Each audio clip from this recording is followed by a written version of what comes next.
So here in this video, we are taking the connective tissue ahead. We will discuss the dense connective tissue today, and we will also enter into the specialized connective tissue today itself. Okay. So here you can see in the dense connective tissue, what is the definition given? The matrix has only fibroblast cell and an undifferentiated mesenchymal cell. सिर्फ यही दो cell matrix में present है. Fibers are more in numbers, compactly packed in the matrix. Okay. So fibre ज्यादा है जिसके वजह से मैट्रिक्स जो है वो डेंस हो गया है. ठीक है. That is the definition of dense connective tissue. On the basis of orientation of matrix, ठीक है, या orientation of, you can write orientation of fibers in matrix. ठीक है. Orientation of fibers in the matrix. Okay, it is of two types. माने dense connective tissue is of two types, जिसमें पहला type का नाम है dense regular connective tissue. Definition: collagen fibres are present in rows between many bundle, parallel bundle of fibres. Now if you ask me to draw a TS, a transverse section of any dense connective tissue, then how it will look like? It will look like something like this. Like this is our DeVos membrane. Inside the DeVos membrane there is matrix present. So how has this particular dense regular connective tissue has been formed? M cell was given the duty to form this dense regular connective tissue. M cell came, it formed the DeVos membrane. Secondly, it secreted matrix. Then this M cell got differentiated to form a fibroblast cell, and then few M cell it stayed undifferentiated, hence called as undifferentiated M cell. Okay, so these are the two cells present. Now other than these two cells, what is present inside? We are going to see there is a mixture of, ये जो यहाँ पे लिखा है ये parallel bundle of fibers. ये parallel bundle of fibers is made up of both collagen and elastin. Hence we will see that there are इस तरीके का कुछ बड़ा बड़ा parallel bundle of fibers are there. ठीक है, इस तरीके का कुछ बड़ा parallel bundle of fibres are there. ठीक है, and this fibres you can see they are just parallel to one another.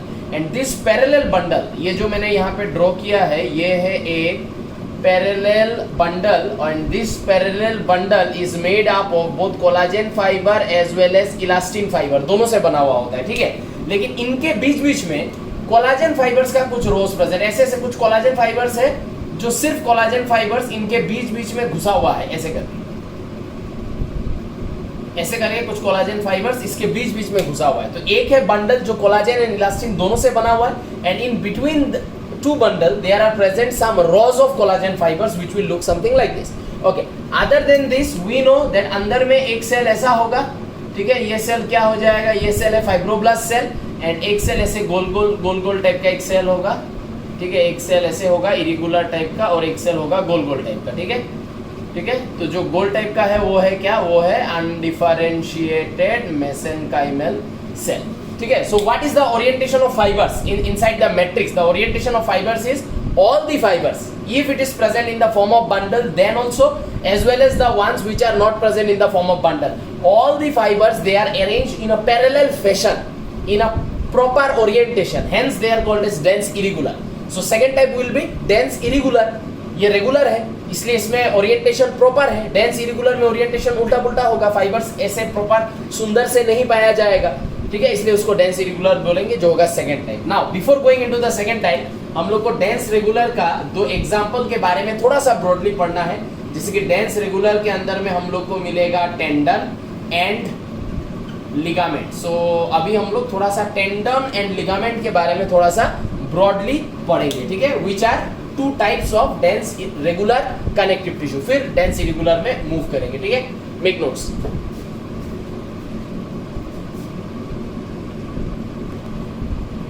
तो यहाँ पे देखो हम लोगों ने डेंस रेगुलर कनेक्टिव टिश्यू का जो दो एग्जांपल्स हैं, उन दो एग्जांपल्स को हम लोग थोड़ा कंपैरिजन में ले आए हैं. यहाँ पे ही discussion as well as information सब दे दिया है. टेंडोन्स. सो टेंडोन्स में देखो, पहले टेंडोन्स पढ़ लेते हैं. It is a cord like strong inelastic structure that joins skeletal muscle to bone. ठीक है, तो यहाँ पे इनइलास्टिक मैंने लिखा है जब, तो ये इलास्टिक इन नेचर मैंने फिर से लिख दिया था, इनइलास्टिक इन नेचर उसको मिटा देता है, ठीक है। सो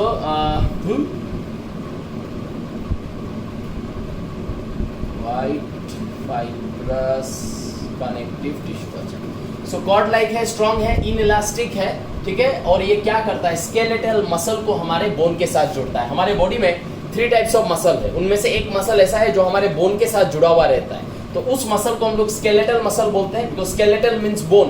तो जो मसल बोन के साथ जुड़ा हुआ है, ठीक है, उस मसल को जोड़ने का काम ये टेंडन करता है, ठीक है। So the muscle which has the ability to join itself with our bone, it can join to our bone with the help of tendons, okay. So tendons क्यों inelastic है, उसका आंसर यहाँ मिलेगा।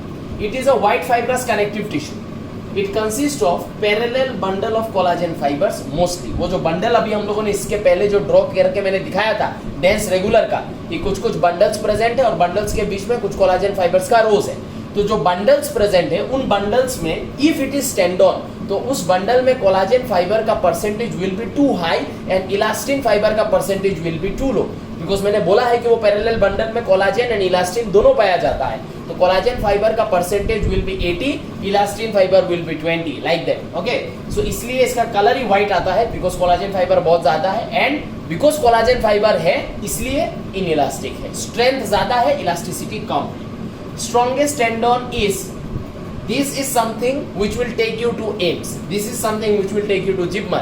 In AIIMS and JIPMER, they know that you know the basic.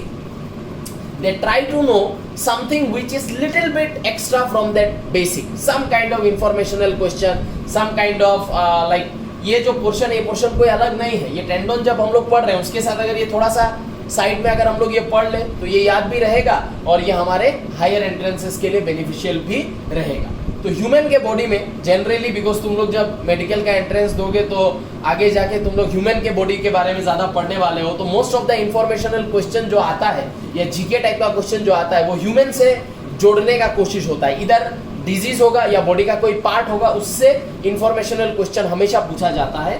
तो strongest tendon I am talking about human, in human body is tendocalcaneus tendon. It connects gastrocnemius muscle of shank with the calcaneum bone of ankle. ये अभी तुम लोग को इतना अच्छे से समझ में नहीं भी आ सकता है बिकॉज तुम लोगों ने ह्यूमन फिजियोलॉजी नहीं पढ़ा है, लेकिन अगर हम लोग हमारा जो नी है, नी के नीचे का पोर्शन को अगर हम लोग ड्रॉ करें, सपोज ये किसी का पकड़ लो ऐसे करके पैर है, ठीक है, जिसका ये वाला है नी, और नी के नीचे हम लोग को पता है एक ऐसा टाइप का मसल रहता है और ये नी ऐसे आता है, ये मसल ऐसे आएगा एंड ये है फुट, ठीक है। तो ये जो मसल है, दिस मसल, ठीक है, इस मसल को हम लोग क्या बुला रहे हैं, गैस्ट्रोनीमियस मसल, ठीक है। और ये मसल जो है, ये मसल एकदम यहाँ से लेके एकदम यहाँ तक रन करता है, ये वाला muscle, this muscle is gastrocnemius muscle and it is connected with the calcaneum bone of ankle. Ankle का यहाँ पे एक बोन है जिसका नाम है कैल्कानियम बोन, तो उस कैल्कानियम बोन को इस मसल के साथ कनेक्ट करने का काम कौन करता है, ये वाला टेंडन करता है, टेंडोकैल्कानियस टेंडन, एंड ये हमारा बॉडी का सबसे स्ट्रॉन्गेस्ट टेंडन माना जाता है, ठीक है, क्योंकि हमारा ये वाला muscle is mainly responsible for what, for the walking, running, for our movement, for our locomotion. कहीं से भी अगर हम लोग एक जगह से दूसरा जगह जाएंगे तो लोकोमोशन करने के लिए हम लोग को चलना पड़ेगा, ठीक है ना, तैर के तो या रेंग के तो नहीं जा सकते, तो चल के जब जाएंगे at that time this muscle plays a very important role in maintaining that feet का, मतलब ये नी का नीचे का पार्ट का मूवमेंट को मेंटेन करने के लिए this bone is very important. Hence ये बोन हमारा लोकोमोशन में highly functional, hence this muscle हमारे लोकोमोशन में बहुत ही एक हाईली फंक्शनल मसल है, इसलिए इस मसल को स्ट्रॉन्गेस्ट टेंडन के थ्रू इस बोन के साथ कनेक्ट करना is very important. Hence strongest tendon हमारे पूरे बॉडी में इस मसल को इस बोन के साथ जोड़ने में लगा हुआ है, क्योंकि ये मसल हमारा सबसे vital movement of the body locomotion करने में हेल्प करता है। Ligament, it connects bone to bone, simple, एक बोन को दूसरे बोन के साथ कनेक्ट करने में लिगामेंट का हाथ है। Ligament is yellow fibrous connective tissue, क्यों, क्योंकि इसमें क्या हो जाएगा, वो जो पैरेलल बंडल है उसमें इलास्टिन फाइबर का परसेंटेज ज्यादा होगा, कोलाजन का कम होगा। बिकॉज इलास्टिन फाइबर का परसेंटेज ज्यादा होगा इसलिए ये इलास्टिक इन नेचर भी होगा, ठीक है। Strongest ligament is iliofemoral ligament, it connects ilium bone to pelvic girdle with femur bone, ठीक है। पेल्विक गार्डल है हमारा कमर का जो एरिया है, वहां पे हमारा एक बोन है, ठीक है, जिस बोन को हम लोग पेल्विक गार्डल बोलते हैं। एंड पेल्विक गार्डल कुछ देखने में ऐसा टाइप का होता है।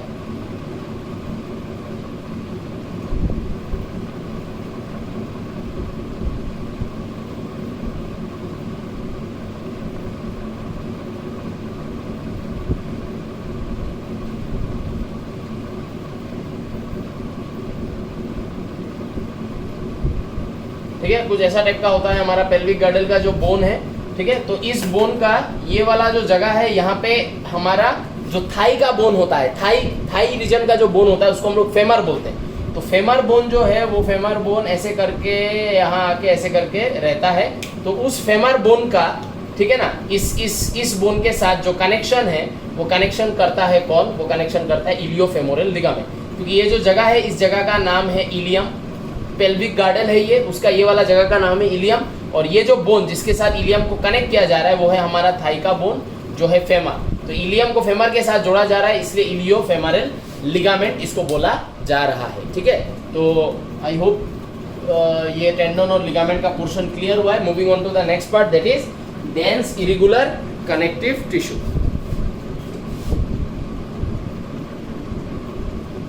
तो यहाँ पे देखो, नेक्स्ट हम लोग जो डिस्कस कर रहे हैं वो ये कर रहे हैं कि कभी कभी अगर हम लोग बहुत टाइम तक रिगोरस एक्सरसाइज या कोई रिगोरस एक्टिविटी अगर करते रहे, ठीक है, बहुत टाइम तक, सो अंडर दैट कंडीशन हमारा जो लिगामेंट है, वो लिगामेंट का एक्सेसिव पुलिंग हो सकता है। कभी कभी हम लोग देखते हैं क्रिकेटर कोई है जो बैटिंग कर रहा है, और वो बैटिंग पकड़ लो 3-4 घंटे तक कर रहा है, करते करते उसका अचानक क्या हो जाता है, लेग वो चल नहीं पाता है, ठीक है ना, वो लंगड़ा लंगड़ा के चलने लगता है बैटिंग करते करते। ऐसा देखा होगा जो लोग क्रिकेट को क्लोजली फॉलो करते हैं, you might have seen the talkers in ODI games, IPL वगैरह में भी बहुत बार हम लोग को देखने को मिलता है कि बैटिंग करते करते अचानक कोई लंगड़ा लंगड़ा के चलने लगता है, बिकॉज वो बहुत टाइम तक क्या कर रहा है, रनिंग बिटवीन द विकेट्स कर रहा है, शॉट्स खेल रहा है। तो उसमें क्या हो रहा है, बहुत टाइम तक उसने अपना बॉडी को एक मतलब रिगोराइज एक्सरसाइज में रखा है, एक रिगोरस एक्टिविटी में रखा है। सो अंडर दैट कंडीशन कभी ऐसा हो सकता है कि दो बोन को ज्वाइंट करने वाला जो लिगामेंट होता है, वो लिगामेंट में एक्सेसिव खिंचाव या एक्सेसिव स्ट्रेचिंग, पुलिंग, ठीक है, ये सब हो गया है, जिसके वजह से वो लिगामेंट में थोड़ा सा डैमेज आया है। उस डैमेज को हम लोग बुलाते हैं क्या? उस डैमेज को हम लोग बुलाते हैं स्प्रेन। एंड व्हेनेवर स्प्रेन होगा तो लिगामेंट्स से बहुत ही एक हाई काइंड ऑफ पेन निकलेगा। उस पेन के वजह से लोग चल नहीं पाता, ऐसा प्रॉब्लम होता है। इसका एक ही ट्रीटमेंट है, एक ही तरीका है इसको ठीक करने का, that is rest. You need to provide rest to your body. Okay, you will have to eat such things which will boost up the production of ligament or the recovery of the ligament. ये सब करके ही तुमको अपना ligament को ठीक करना पड़ेगा, ठीक है। स्पोर्ट्समैन में हम लोग ये लिगामेंट का जो प्रॉब्लम है, स्प्रेन, ये हम लोग बहुत ज़्यादा देखते हैं। नेक्स्ट है dense irregular connective tissue. Dense irregular connective tissue का सिंपल सा अगर मैं एक टीएस बना के अगर मैं तुम लोग को दिखाऊं, तो टीएस में वही होगा, ये हो जाएगा डिवॉप्स मेम्ब्रेन, उसके अंदर प्रेजेंट है मैट्रिक्स, मैट्रिक्स में प्रेजेंट होगा कुछ कुछ सेल, जैसे कि फाइब्रोब्लास्ट सेल इरेगुलरली इस तरीके से सेल्स प्रेजेंट होगा। इस सेल को हम लोग एफ सेल माने फाइब्रोब्लास्ट सेल, एंड कुछ गोल गोल cell that is undifferentiated mesenchymal cell ऐसे ऐसे प्रेजेंट होगा। और जो फाइबर का बंडल होगा, वो फाइबर का बंडल ऐसे प्रेजेंट है।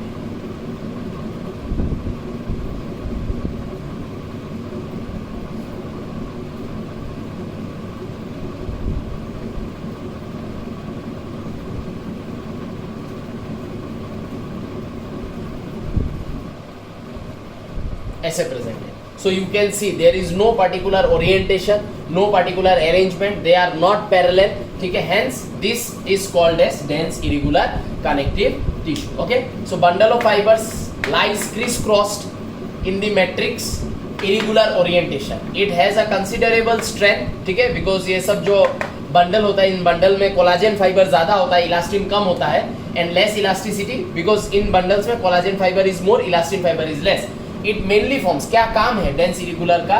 It mainly forms the outer covering of the vital organs. हमारे बॉडी के इंटरनल ऑर्गन्स का आउटर मोस्ट कवरिंग फॉर्म करने का काम इसका है, ठीक है। जैसे कि ये बोन का आउटर मोस्ट कवरिंग फॉर्म करता है जिसका नाम है periosteum. So this periosteum is a dense irregular connective tissue which is forming a covering of the bone. Perichondrium forming the outermost covering of cartilage, epimysium forming outermost covering of muscle, renal capsule forming outermost covering of kidney, dura mater forming outermost covering of brain। तो body का internal जितना भी organs है उन organs का जो outer most covering है वो most of the time it is formed by whom? The dense irregular connective tissue, ठीक है। सो आई होप ये डेंस इरेगुलर कनेक्टिव टिश्यू और ये एग्जांपल्स याद रखना, और भी एग्जांपल्स है, बस इतना याद रखो, ठीक है, आने से यही से आएगा। And now we will move into the third major type of connective tissue, that is specialized connective tissue, ठीक है। इसका नोट बना लो।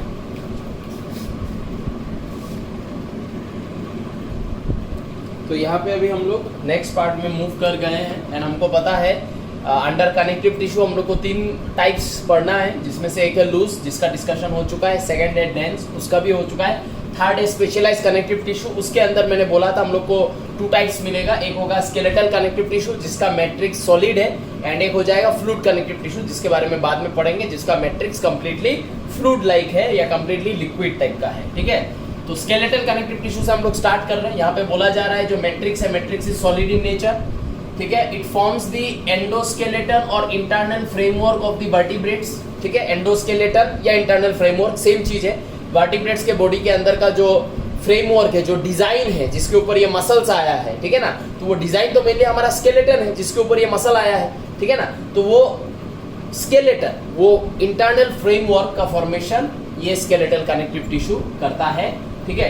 इट सपोर्ट्स द बॉडी, ठीक है। अभी हम लोग का पता है कि स्केलेटल कनेक्टिव टिश्यू के अंदर बोन एंड कार्टिलेज होगा। So what is the function of bone and cartilage? Bone and cartilage supports our body, is not it? It supports the internal organs, ठीक है, protects various organs, okay, and helps in locomotion. आज हमको पता है हम लोग जो चलते हैं उस चलने में हमारा मसल कंट्रैक्ट करता है जिसके वजह से मूवमेंट होता है, लेकिन वो मसल जब कंट्रैक्ट कर रहा है तब वो मूवमेंट कहाँ आ रहा है? बोन पे आ रहा है ना। बोन मूव कर रहा है, इसके वजह से हम लोग क्या कर सकते हैं, जैसे कि अभी मैं हाथ ऐसे ऐसे हिला रहा हूँ, ये मेरा हाथ को हिलाने के लिए मेरा क्या हो रहा है, मसल्स जो है वो मसल्स कंट्रैक्ट कर रहा है, लेकिन वो जो मसल कंट्रैक्ट कर रहा है उसका एक्शन किसके ऊपर हो रहा है? बोन के ऊपर हो रहा है। Muscle is contracting to manipulate और to move the bone. Basically हमारा बोन मूव कर रहा है और उस बोन को मूव करा रहा है, उस बोन के ऊपर जो मसल चिपका हुआ है वो मसल उस बोन को मूव करवा रहा है, ठीक है। It is of 2 types. Skeletal connective tissue के अंदर ब्रॉडली 2 टाइप पढ़ना है, एक है कार्टिलेज, ठीक है, और दूसरा है बोन। बोन के बारे में हम लोग नेक्स्ट लेक्चर में करेंगे, आज सिर्फ हम लोग कार्टिलेज ही करेंगे। तो कार्टिलेज का एक और अल्टरनेट नाम, cartilage is also called as gristle. Cartilage is elastic and harder than dense connective tissue. DCT माने dense connective tissue, but cartilage will be softer than bone. Harder than dense connective tissue, softer than bone. It is avascular. Avascular माने no blood vessel is running through the cartilage. Cartilage के अंदर से कोई blood vessel run नहीं करता है. Hence cartilage depends on the nearby connective tissue for the nutrient respiration etcetera. अभी हमको पता है कि कार्टिलेज का जो आउटर मोस्ट कवरिंग होगा वो क्या होगा? पेरिकोंड्रियम। पेरिकोंड्रियम क्या है? Dense irregular connective tissue. तो डेंस इरेगुलर कनेक्टिव टिश्यू के अंदर तो ब्लड वेसल होगा ना, उस ब्लड वेसल से न्यूट्रिशन, गैसेस, ये सब ड्रॉ करेगा कौन? कार्टिलेज। लेकिन कार्टिलेज का अंदर से मूव करने वाला कोई ब्लड वेसल नहीं होता है। क्यों? क्योंकि कार्टिलेज का अंदर जो है वो कंप्लीटली फील्ड होता है, ठीक है, ब्लड वेसल्स के लिए मूव करने का कोई जगह नहीं होता है। That is why cartilage is avascular and cartilage के आसपास जो कनेक्टिव टिश्यूज रहेगा उनसे वो न्यूट्रिशन ड्रॉ करेगा। एग्जांपल भी मैंने दे दिया, that can be perichondrium which is a dense irregular connective tissue. Cartilage is found most abundantly in the vertebrate embryos. Okay, जब हम लोग मदर के पेट में होंगे, जब हम लोग एम्ब्रायो होंगे, तब हमारा एक एंडोस्केलेटन बनेगा। जब हम लोग एम्ब्रायो है, जब हम लोग मदर के पेट के अंदर है, तब हमारा एक एंडोस्केलेटन बनेगा। लेकिन उस एंडोस्केलेटन का मोस्ट ऑफ द स्ट्रक्चर क्या होगा? इनिशियली वो पूरा का पूरा एंडोस्केलेटन कार्टिलेज का होगा। फिर उन कार्टिलेज में से बहुत सारा जगहों पे वो कार्टिलेज बोन में कन्वर्ट हो जाएगा। सपोज आज हमारा ये जो हाथ का जो बोन है, ये बोन को हम लोग क्या बुलाते हैं? This is called as humerus. ये जो आम का जो हमारा बोन है, ह्यूमेरस। ये ह्यूमेरस जब हम लोग एम्ब्रायो थे, मदर के पेट के अंदर थे, तब ये ह्यूमेरस भी क्या था? कार्टिलेजिनस था। लेकिन बाद में इसको क्या होना पड़ा? बोन बनना पड़ा। क्यों बोन बनना पड़ा? क्योंकि ये अगर कार्टिलेज रहेगा तो कैसे होगा? इसके ऊपर हमारा बॉडी का कितना मूवमेंट, कितना स्ट्रेंथ डिपेंडेंट है। Cartilage can not provide that much of strength which a bone can. Cartilage can not provide that much of protection which bone can. आज हमारा जो रिब्स है, वो रिब्स के अंदर में क्या है, हार्ट, लंग्स, ये सब है। तो आज हमारा ये रिब्स जो है, वो रिब्स भी इनिशियली क्या था, कार्टिलेज था, लेकिन इन रिब्स को कार्टिलेज से अपने आप को बोनी बनाना पड़ा, क्योंकि पता है कि हमारे अंदर बहुत सारा वाइटल ऑर्गन स्टोर होने वाला है। हम कार्टिलेज रहेंगे तो वो नेसेसरी प्रोटेक्शन प्रोवाइड नहीं कर पाएंगे, hence they had to become what, they had to become bone. So vertebrate का एम्ब्रायो में जो एंडोस्केलेटन बनता है वो पूरा का पूरा ऑलमोस्ट कार्टिलेज होता है। Then depending upon the necessity some of the cartilage converts themselves into bone. Hence when we become adult we have more bone in our body, less cartilage, but when we are embryo we have like complete cartilaginous endoskeleton in our body, जो जिसका कुछ हिस्सा bone में, जैसे कि हमारा ये जो पीना है, ये पीना जब हम लोग एम्ब्रायो में होंगे तब भी ये कार्टिलेज है और आज भी ये कार्टिलेज है, क्योंकि इसको बोन बनने का कोई जरूरत नहीं, ये कार्टिलेज ही एनफ है। Tip of the nose cartilage, tip of the nose cartilage, तो ये जो tip of the nose cartilage है इसको भी बोन बनने का कभी जरूरत नहीं पड़ा, ये कार्टिलेज बन के ही एनफ है। लेकिन जिस जिस जगह पे बोन का आना जरूरी है उस जगह पे हम लोग का क्या किया गया, कार्टिलेज को बोन में कन्वर्ट कर लिया जाता है, ठीक है। अच्छा, सो आई होप ये लाइन तुम लोग को समझ में आया है। The next is the matrix is solid, वो तो पता ही है।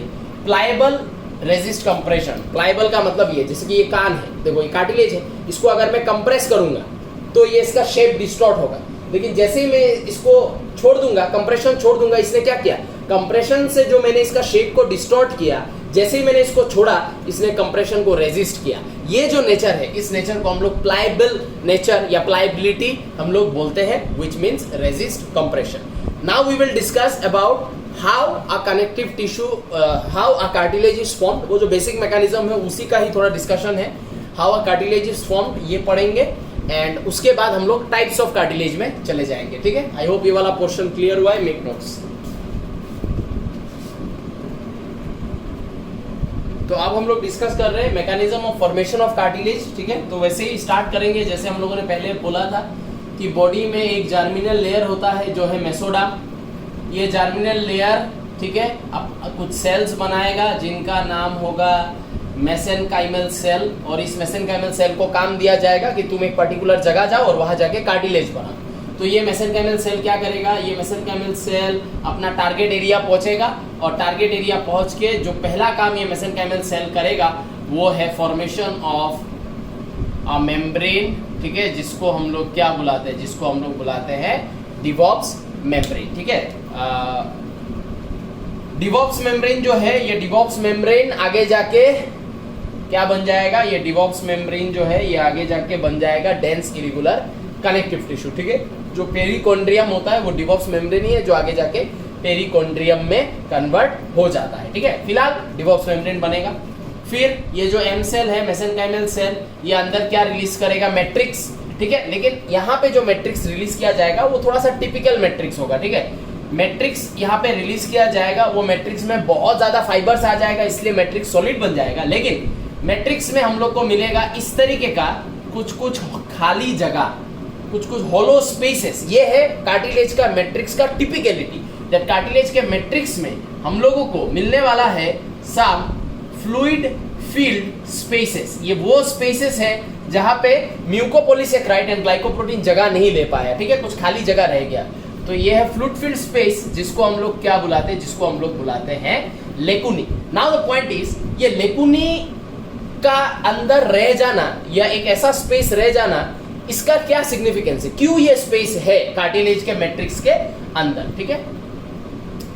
ये है मैट्रिक्स। तो मैट्रिक्स जब बनाया इस एम सेल ने सेकंड स्टेप में, तब इस तरीके का कुछ खाली जगह रह गया जिसको हम लोग फ्लूइड फील्ड स्पेसेस लेकुनी बुलाते हैं। फिर इस एम सेल ने अपने आप को डिफरेंशिएट किया और डिफरेंशिएट करके इसने फॉर्म किया क्या, पहला फाइब्रोब्लास्ट सेल, जिस फाइब्रोब्लास्ट सेल ने भर के फाइबर्स रिलीज किया इस मैट्रिक्स में, जिसके वजह से ये जो मैट्रिक्स है, ये मैट्रिक्स बन गया क्या, सॉलिड बना है। प्लायबल का बात अभी तक नहीं आया है, प्लायबल कोई और बनाएगा, बस मैट्रिक्स को सॉलिड बनाया है इस एफ सेल ने bye releasing what, numerous number of fibres, ठीक है। सेकंड, वो एम सेल डिफरेंशिएट करके बनेगा एक दूसरा सेल जिसका नाम है क्या, जिसका नाम है कॉन्ड्रोब्लास्ट, ठीक है। तो जो एम सेल है वो एम सेल जब डिफरेंशिएट करेगा कुछ कुछ तो अनडिफरेंशिएटेड रहेगा, जो अनडिफरेंशिएटेड रहेगा वो सब प्लूरोपोटेंट सेल या अनडिफरेंशिएटेड मेसेनकाइमल सेल हम लोग बोलते हैं, ठीक है, वो होएगा। और जो डिफरेंशिएट करेगा, डिफरेंशिएट से दो सेल बनेगा, एक बनेगा फाइब्रोब्लास्ट सेल और एक बनेगा कॉन्ड्रोब्लास्ट। ये कॉन्ड्रोब्लास्ट जो है इसको हम लोग बुलाते हैं मदर सेल ऑफ कार्टिलेज। क्यों इसको हम लोग बुलाते हैं mother cell of CART dot that is cartilage, ठीक है। ये mother cell of cartilage further और डिफरेंशिएट करता है और करके ये फॉर्म करता है दो सेल, जिसमें एक का नाम है क्या, एक का नाम है कॉन्ड्रोसाइट्स एंड एक का नाम है कॉन्ड्रोप्लास्ट, ठीक है। अच्छा, ये जो कॉन्ड्रोसाइट है, इस कॉन्ड्रोसाइट को हम लोग बुलाते हैं कार्टिलेज फॉर्मिंग सेल एंड ये जो कॉन्ड्रोक्लास्ट है, ये कॉन्ड्रोक्लास्ट है कार्टिलेज ईटिंग सेल। ये जो कार्टिलेज ईटिंग सेल है कॉन्ड्रोक्लास्ट, ये कॉन्ड्रोक्लास्ट रहता है कौन से स्टेज में, ये रहता है इनएक्टिव स्टेज में, ठीक है। एंड ये जो सेल है, इस सेल का सिग्निफिकेंस क्या है ये हम लोग बाद में बात करेंगे, जब बोन आएगा तब बोन में मुझे तुम लोगों को वो पढ़ाना पड़ेगा, रिप्लेसिंग बोन है ना। पहले जो कार्टिलेज रहता है फिर जो बोन बन जाता है, अभी जो ह्यूमेरस का एग्जांपल दिया था वहां पे ये सेल कनेक्ट होगा। अभी के लिए ये सेल है, ये याद रखो, लेकिन क्यों है, क्या सिग्निफिकेंस है, इसको अभी के लिए छोड़ दो। ये जो कार्टिलेज फॉर्मिंग सेल है, ये कार्टिलेज फॉर्मिंग सेल समझ में आया ना। तो अंदर में जब एम सेल डिफरेंशिएट किया तो अंदर में वो पहले कॉन्ड्रोब्लास्ट बना और फिर वो कॉन्ड्रोब्लास्ट से वो कन्वर्ट होके एक बना कार्टिलेज फॉर्मिंग सेल और एक बना कार्टिलेज ईटिंग सेल, ठीक है। Now if you ask me sir what is the purpose of this lacunae, ये सब सेल जब फॉर्म हो जाएगा उसके बाद ये सब सेल जो है, ये सब सेल क्या हो जाएगा, ये सब सेल लेकुनी के अंदर घुस जाता है एंड लेकुनी के अंदर स्टोर्ड रहता है मोस्टली। ये दोनों तो कंप्लीटली घुस जाता है, एफ सेल पार्शियली घुसता है, कुछ कुछ एफ सेल घुसेगा, कुछ कुछ एफ सेल बाहर ही रहेगा, ठीक है।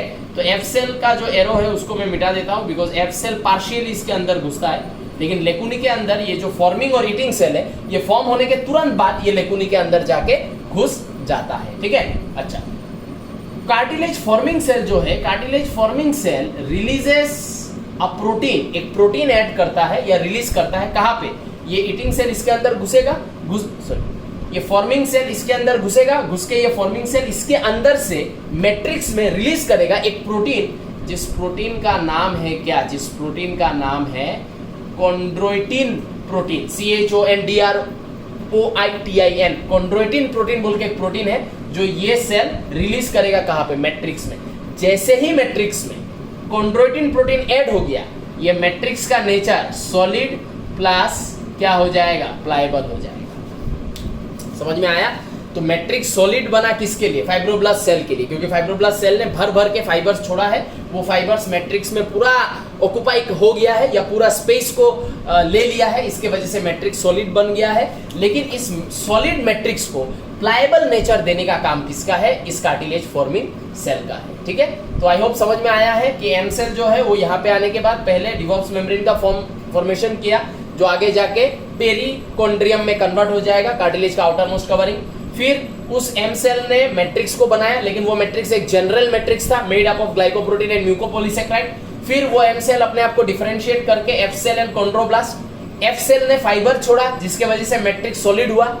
फिर कॉन्ड्रोब्लास्ट अपने आप को डिफरेंशिएट करके cartilage eating cell, cartilage forming cell बन के आके घुस गया किसके अंदर, लेकुनी के अंदर। तो लेकुनी का काम क्या है, इट प्रोवाइड्स क्या बोले, space for whom, for the eating cell and forming cell.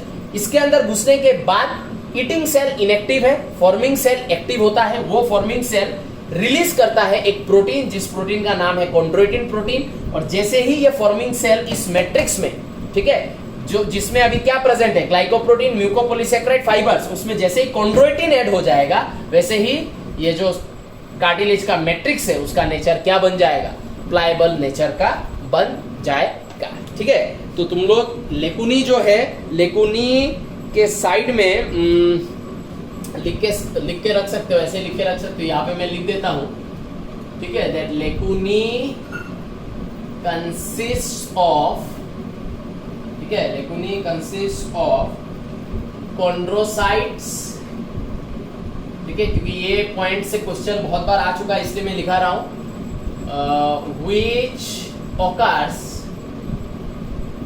Singly, अकेला अकेला भी रह सकता है, और इन ग्रुप्स ऑफ 2, 3 और 4, मैक्सिमम 4 सेल्स तक एक लेकुनी के अंदर रह सकता है। ठीक है, तो lacunae consist of chondrocytes which occur singly, किसी किसी के अंदर एक रहेगा, या फिर ग्रुप में भी अगर रहा तो 2, 3 या ज्यादा से ज्यादा 4 का ग्रुप में रहेगा, उससे ज्यादा नहीं रहेगा। So this is your cartilage का मैकेनिज्म ऑफ फॉर्मेशन। उसमें हम लोगों ने मैट्रिक्स के नेचर के बारे में भी बात किया।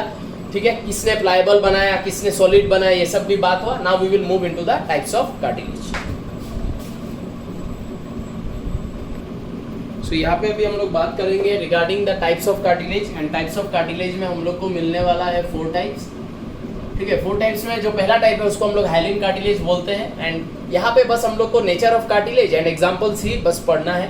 तो इस कार्टिलेज का नेचर क्या है? This cartilage is found maximum in human body amongst the 4। It is apparently fibre less, इसमें फाइबर ज्यादा नहीं है या फाइबर है ही नहीं बोल सकते हो। ठीक है, हेंस फाइबर नहीं है, इसलिए ये देखने में कैसा है? ग्लास लाइक है, ब्लूइश इन कलर है, ट्रांसल्यूसेंट है। ट्रांसल्यूसेंट ट्रांसपेरेंट समझ में आता होगा। तो अगर एक स्ट्रक्चर में फाइबर नहीं है, फाइबर का प्रेजेंस उसको व्हाइट या येलोइश कलर देगा। अगर फाइबर है ही नहीं तो उसका कलर क्या होगा? ट्रांसपेरेंट ट्रांसल्यूसेंट होगा। एग्जांपल देखो क्या है, वोकल कॉर्ड्स, जो हमारा ये विंड पाइप होता है, विंड पाइप, ठीक है ना, विंड पाइप जैसे जाके लंग्स में खुलता है, तो ये जो हमारा विंड पाइप है, ट्रेकिया, ठीक है, इस ट्रेकिया के अंदर यहाँ पे, ठीक है, ये जो ओपनिंग है, ये ओपनिंग को हम लोग क्या बुलाते हैं? This is called as glottis. Opening of trachea is called as glottis.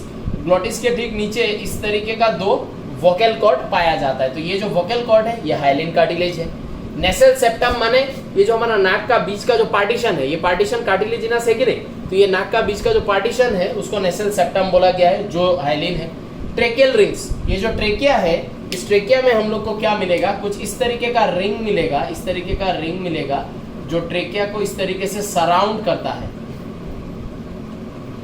ठीक है, जो ट्रेकिया को इस तरीके से सराउंड करके रखता है। ये जो रिंग दिखाई दे रहा है, इनको हम लोग क्या बुलाते हैं? These are called as tracheal rings. ठीक है, ये ट्रेकियल रिंग्स क्या करता है? इस ट्रेकिया को एक डेफिनिट स्ट्रक्चर देता है। ठीक है, जिसके वजह से ट्रेकिया का जो विड्थ है वो विड्थ कांस्टेंट रहता है। ऐसा नहीं होगा कि तुम रनिंग कर रहे हो, तुमको जोर जोर से सांस लेना है तो ट्रेकिया बड़ा हो जाएगा, तुमको ज्यादा एयर अंदर लेने देगा, ऐसे नहीं होने वाला है। या फिर तुम सो रहे हो तब तुम्हारा ब्रीदिंग जो है वो स्लो चल रहा है, बॉडी को गैस का रिक्वायरमेंट कम है क्योंकि तुम्हारा बॉडी रेस्ट में है, under that condition slow breathing कर रहे हो तो ट्रेकिया छोटा हो जाएगा, ऐसा नहीं होगा। ठीक है, ट्रेकिया कांस्टेंट रहेगा। तुम अगर दौड़ रहे हो, तुमको गैस ज्यादा चाहिए तो तुमको अपना ब्रीदिंग फास्टर करना पड़ेगा, ट्रेकिया बड़ा नहीं होगा। तुम सो रहे हो, तुम्हारा गैस का रिक्वायरमेंट कम है, ट्रेकिया छोटा नहीं होगा, तुमको अपना ब्रीदिंग स्लो करना पड़ेगा। सो ट्रेकिया का विड्थ को, ल्यूमेन को कांस्टेंट रखता है कौन? Tracheal rings. Costal cartilage is something which is related to our ribs, है ना। जैसे कि फॉर एग्जांपल हमारा जो ये रिब्स है, यहाँ से जो रिब्स आ रहा है, ये रिब्स आके ये हमारा चेस्ट का एक बोन है, उस बोन के साथ आके यहाँ पे ज्वाइंट हो जाता है। ठीक है, तो चेस्ट का जो बोन है जिसके साथ ये आके ज्वाइन होता है, ठीक है, उस बोन को हम लोग क्या बुलाते हैं? उस बोन को हम लोग बुलाते हैं स्टारनम। ठीक है, स्टारनम। ये चेस्ट के मिडिल से जो एक बोन जाता है उसको हम लोग स्टारनम बुलाते हैं। और उस स्टारनम में ऐसे आके रिब्स क्या होता है? ये जो रिब्स है, ये रिब्स आके स्टारनम के साथ यहाँ पे ज्वाइंट करता है। तो ये जो ज्वाइंट है रिब्स और स्टारनम के बीच का एक ज्वाइंट यहाँ पे ऐसे पाया जाता है। एंड ये जो ज्वाइंट है, जो इसने रिब्स को हमारा स्टारनम के साथ जोड़ा है, ये ज्वाइंट है कौन? ये ज्वाइंट है कोस्टल कार्टिलेज। ठीक है, so I hope hyaline cartilage and जो एग्जांपल्स है कौन कहाँ प्रेजेंट है ये क्लियर हुआ है। नेचर याद रखना है, एग्जांपल याद रखना है। Moving on to the second type. So these are your next two cartilage, where the first we are talking about white fibrous cartilage, the second type. White fibrous cartilage is considered to be the strongest cartilage. as क्यों strong होगा? Because इसमें collagen fibres बहुत ज़्यादा present है, इसके matrix में collagen fibres बहुत ज़्यादा है। कोलाजन फाइबर इस कार्टिलेज को स्ट्रॉन्ग जॉइंट्स हमारे बॉडी में प्रोड्यूस करने में मदद करता है, which are less elastic and slightly movable. ठीक है, सो व्हाइट फाइब्रस कार्टिलेज का बॉडी में काम यही है कि ये बहुत स्ट्रॉन्ग जॉइंट्स प्रोड्यूस करता है। स्ट्रॉन्ग जॉइंट्स क्यों? क्योंकि इसमें बहुत ज़्यादा कोलाजन फाइबर है कोलाजन फाइबर होने के वजह से इलास्टिन फाइबर ऑब्वियसली कम होगा, जिसके वजह से लेस इलास्टिक है एंड स्लाइटली मूवेबल है। Example intervertebral disc. ये इंटरवर्टिब्रल डिस्क क्या है? ये जो हमारा वर्टिब्रल कॉलम है, बैकबोन, तो दो वर्टिब्री के बीच में, ये पकड़ लो वर्टिब्री नंबर 1, ये मान लेते हैं वर्टिब्री नंबर 2, सो दो वर्टिब्री के बीच में एक डिस्क होगा, जो डिस्क, ठीक है, ये दो वर्टिब्री को अटैच भी रखेगा एंड स्लाइटली मूव करने का भी चांस देगा, इस तरीके का, ठीक है, इस तरीके का। देखो एक पूरा एक डिस्क के जैसा स्ट्रक्चर यहाँ पे रहेगा, ऐसा ऐसा, ठीक है। तो दो वर्टिब्री के बीच में एक डिस्क जैसा स्ट्रक्चर, वो है इंटरवर्टिब्रल डिस्क। इसका नाम भी देखो इंटरवर्टिब्रल, माने दो वर्टिब्री के इंटर, बिटवीन, ठीक है। अच्छा, येलो फाइब्रस कार्टिलेज, ठीक है, which is also called as elastic cartilage. ये हाईली फ्लेक्सिबल है, क्यों? क्योंकि इसमें इलास्टिन फाइबर बहुत ज्यादा प्रेजेंट है। येलो क्यों है? इलास्टिन फाइबर ज्यादा है इसलिए, ठीक है, बहुत इलास्टिक टाइप का होगा ये, ठीक है। Example Eustachian tube. Eustachian tube एक ऐसा ट्यूब है जो हमारे कान को, ईयर को हमारा फेरिंग्स के साथ कनेक्ट करता है, ठीक है। So Eustachian tube is a tube which connects middle ear, हमारा मिडिल ईयर जो रीजन है उसको फेरिंग्स के साथ कनेक्ट करता है ये वाला ट्यूब, ठीक है। आगे जाके ह्यूमन फिजियोलॉजी में ये सब मिलेगा। इपिग्लोटिस, ठीक है, इपिग्लोटिस क्या करता है? हमको पता है हमारा यहाँ पे क्या प्रेजेंट है, दो पाइप प्रेजेंट है, एक जिसको हम लोग क्या बुलाते हैं, एफपी, फुट पाइप, और एक जिसको हम लोग क्या बुलाएंगे, विंड पाइप, ठीक है ना। सामने वाला जो है वो विंड पाइप है, उसके पीछे क्या है, फुट पाइप है।